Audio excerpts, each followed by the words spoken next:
नमस्कार दोस्तों, मैं Mukesh Singh Rajput, chartered accountant, CA pass the real story YouTube channel से आज मैं आपका स्वागत करता हूं।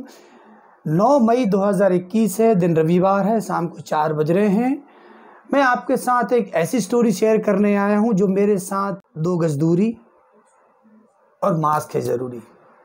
दोस्तों, जैसा कि आप जानते हैं कि मैं जिम जाता हूं, अपनी हेल्थ का ध्यान रखता हूँ, अच्छा खाता हूँ, पीता हूँ। तो मेरा ये मानना था कि मुझे ये बीमारी, जो कोरोना जैसी कोई बीमारी नहीं लगेगी, क्योंकि मेरा इम्यूनिटी बहुत स्ट्रांग है। लेकिन अफसोस, मैं बहुत गलत था। बीमारी किसी को भी लग सकती है, कभी भी लग सकती है। सावधानी बहुत ज़रूरी है। उस बीमार के पल में कैसे मैं अपने परिवार को याद करता था कि जिसे मुझे लगता है कि शेयर करना चाहिए। दोस्तों, 19 अप्रैल 2021 की बात है। मैं रात के मुझे पहली बार बुखार आया। तो मैंने सोचा नॉर्मल बुखार आया होगा, और मैंने एक पैरासीटामोल जो होती है वो गोली मैंने खा के सो गया। सुबह तक बुखार उतर गया और फिर उसके बाद फिर दोबारा दिन में बुखार आया।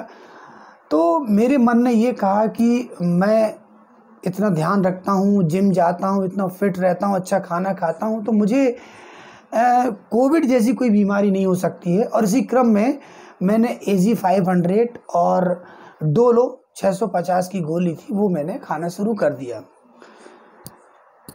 और ये दवाई मैं खाते खाते 25 तारीख तक पहुंच गया। यानी 19 अप्रैल से लगा के 25 अप्रैल तक मैं पहुंच गया कि ठीक हो जाएगा, लेकिन मेरा बुखार ठीक नहीं हुआ। फिर उसके बाद जब ब्लड आने लगा तो मैंने सोचा कि अब मैं किसी से मिलने जाऊं। तो मैंने पास में ही हमारे एक क्लाइंट हैं, संजय अग्रवाल जी, मैं उनके पास गया और मैंने उनसे कहा, सर मुझे है ना बुखार आ रहा है और बुखार ठीक नहीं हो रहा है, और नाक से ब्लड भी आने लगा है, और मैं बहुत कमज़ोर हो गया हूँ, मतलब मुझसे चलते फिरते भी नहीं बन रहा है, दिन भर में पड़ा रहता हूँ।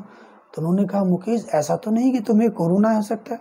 अरे मैंने कहा, सर मुझे ये कहाँ हो सकते है कोरोना, मैं इन सब चीज़ों को नहीं मानते, फालतू की बीमारी है, सरकार ने और गवर्नमेंट ने, और ये पॉलिटिकल झूठ है, कुछ नहीं ऐसा। लेकिन उन्होंने कहा नहीं, और उन्होंने कहा चलो मैं तुम्हें डॉक्टर के पास ले चलता हूँ। और इस प्रकार मुझे वो अनिल बत्रा डॉक्टर के पास ले गए। बत्रा जी मुझे देखते ही बोले कि हमें लगता है कि आपको कोविड है, तो आप है ना कल कोरोना का टेस्ट कराइए, और मैं कुछ दवाइयाँ लिख कर दे रही हूँ, दवाइयाँ आप खाइए।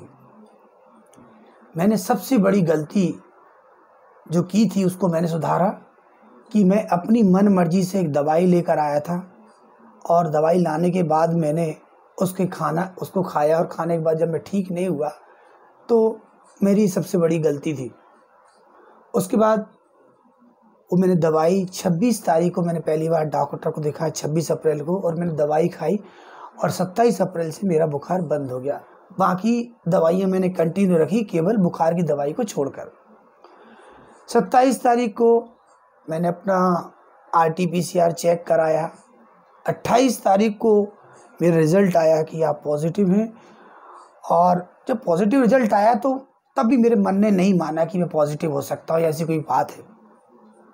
फिर 28 तारीख की शाम को ही मैंने अपना CT स्कैन कराया, और CT स्कैन कराने के बाद 29 तारीख को मुझे 29 अप्रैल को मुझे CT स्कैन की कॉपी मिली, रिपोर्ट्स मिली। वो रिपोर्ट्स जब मैंने डॉक्टर को दिखाई तो डॉक्टर ने कहा कि अरे तुम्हारे लंग्स तो 48% तक इन्फेक्टेड हो चुके हैं, और एक सबसे अच्छी बात है कि आपका ऑक्सीजन लेवल नहीं गिरा है। अब आपको एक काम करना पड़ेगा, आपको भर्ती होना पड़ेगा, या आप अपना घर पे इलाज कराएं, जो भी आपको लगता है। तो मैंने कहा कि मैं एक काम करता हूँ, मैं अपना घर पे ही इलाज करता हूँ, तो मुझे कोई कंपाउंडर दे दीजिए जो मेरे को घर में आके इंजेक्शन वगैरह लगा कर जाए। और इस प्रकार उन्होंने कंपाउंडर दिया, और 30 तारीख से मेरा इलाज शुरू हुआ, और 5 तारीख तक मैं अपने आप को थोड़ा सा ठीक पाया। यानी आज की तारीख, यानी 9 तारीख को मैं बैठा हूँ, तो मैं अपने आप को काफ़ी बेहतर महसूस कर रहा हूँ। दोस्तों, अब आप सोच रहे होंगे ये कहानी मैं आपको क्यों सुनाने आया हूँ, इस कहानी की ज़रूरत क्या है?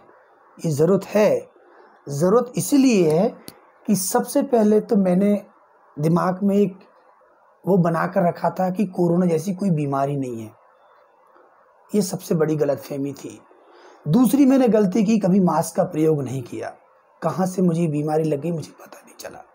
और तीसरी मैंने गलती ये की कि अपनी मर्जी से, यानी डॉक्टर से कंसल्ट किए बिना अपनी मर्जी से AG 500 और डोलो 650 650 लेकर आया और 5 दिन तक मैंने उसको खाया और उसके खाने से मुझे कोई आराम नहीं लगा, बल्कि मेरे शरीर से, मेरी नाक से ब्लड आने लगा।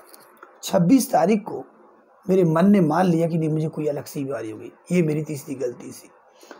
दोस्तों, उसी क्रम में एक सुबह जब मैं अपने नाक से कफ निकाल रहा था तो मैंने देखा कि मेरे नाक से ना ब्लड के डॉट आने लगे और कफ में से थोड़ा ब्लड आने लगा।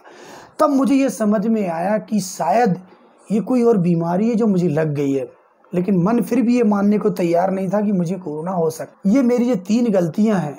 गलती नंबर 1, मैंने सेफ्टी का ध्यान नहीं रखा और मैं हमेशा ही लापरवाही की और कभी मास्क नहीं लगाया और ना ही मैंने ये ध्यान दिया कि ऐसी कोई बीमारी थी, जबकि बीमारी वास्तव में है। दूसरी गलती, मैंने डॉक्टर से कंसल्ट किए बिना अपनी मन मर्जी से दवाई। 29 अप्रैल को जब मुझे कन्फर्म हो गया कि मेरे लंग्स 48% इन्फेक्टेड हो चुके हैं, मुझे कोरोना हो गया है और मुझे रातों में नींद नहीं आ रही थी, तब मैं भगवान से एक प्रार्थना कर रहा था कि हे ईश्वर, अभी मुझे ना ले, अभी मेरे बहुत सारे काम पेंडिंग पड़े हैं लाइफ के, काफ़ी काम मुझे करने हैं ईश्वर। मैंने बहुत प्रार्थना की, बहुत उनसे मिन्नती की कि अभी इस टाइम मुझे छोड़ दे, और भगवान ने मेरी प्रार्थना सुनी और आज आपके सामने इस वीडियो के माध्यम से पुनः मुलाकात हुई। सच में जो गलती मैंने की वो गलती आप मत करिएगा। इस छोटे से वीडियो के माध्यम से मैं एक मैसेज देना चाहता हूं दोस्तों, यदि आपको थोड़ा सा बुखार आता है, सर्दी खांसी जुकाम आता है, तो सबसे पहले आप डॉक्टर से कंसल्ट करेंगे। डॉक्टर से कंसल्ट किए बिना आप अपनी मर्जी से कोई भी दवाई ना लें। अपना कोरोना टेस्ट ज़रूर कराएं और जो डॉक्टर आपको दवाई का बोले या जो दवाई लिख कर दे, आप उस दवाई को प्रॉपर खाएं। दोस्तों, सच में मैंने जीवन में एक बहुत बड़ी मूर्खता की थी, और मूर्खता इसलिए भी हुई थी क्योंकि मैं इतना बड़ा हो गया, मैं कभी भी बीमार नहीं हो पाया था और मेरा मानना था कि बीमारी मुझसे दूर भाग जाएगी, लेकिन ऐसा गलत था। दोस्तों, आप थैंक यू।